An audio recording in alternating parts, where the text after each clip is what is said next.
As we do every Thursday, we share a segment with the Amarillo Globe-News, and joining me now is Karen Welch. She is the city reporter. She's been covering the city commission, and on Tuesday, they decided to give about, I think, $250,000 to purchase some new street lamps. Now, what precisely are these street lamps? We had an argument. We weren't really sure what they were. They're the, I guess, more old-time looking street lights. They have a pole with a cross arm and two globes on them. They're the street lights that work within the downtown urban design standards that have been adopted, and the city provides a certain kind of look. Ambiance, right. the urban kind of ambiance, lower to the ground pedestrian lighting rather than those tall street lights, that sort of thing. They decided to buy and keep on in stock a number of those lights. 66 is what they bought this time for $250,000. They thought it would cost $350,000, so it's not, not as much as it was going to cost. Do you think they always throw these high numbers up first? I wonder about that, yeah. Oh, it wasn't as much as we thought. No, I'm kidding.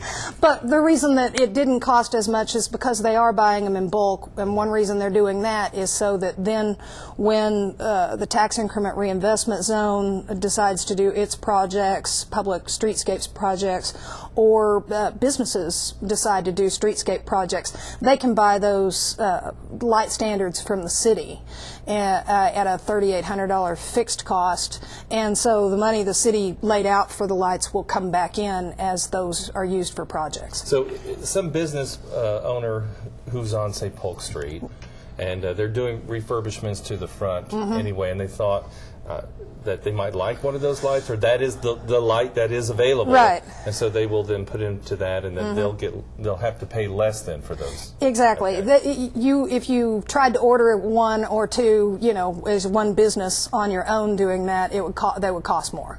So if the city buys them in bulk and they're in stock here, then you get them at what the city bought them for. Okay, and then there was also some opposition, I think, from that same group who are against any of the downtown revitalization efforts. I think they said it was too costly, nonetheless. They have said that. They were not there to oppose this purchase this week, but they have worried about that cost.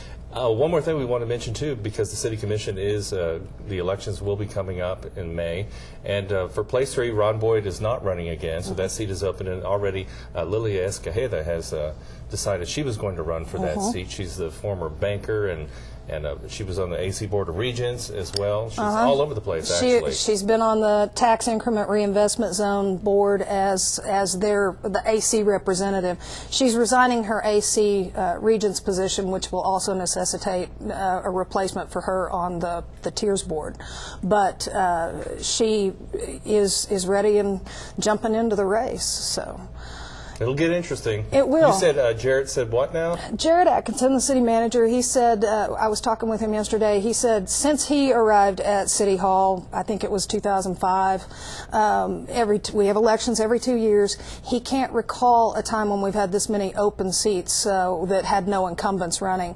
In fact, he kind of went through his mind thinking back to each election and could only remember one seat that was completely open. There you go. A fascinating time on the City Commission. Thanks, Karen Welch, for dropping by. Thank you.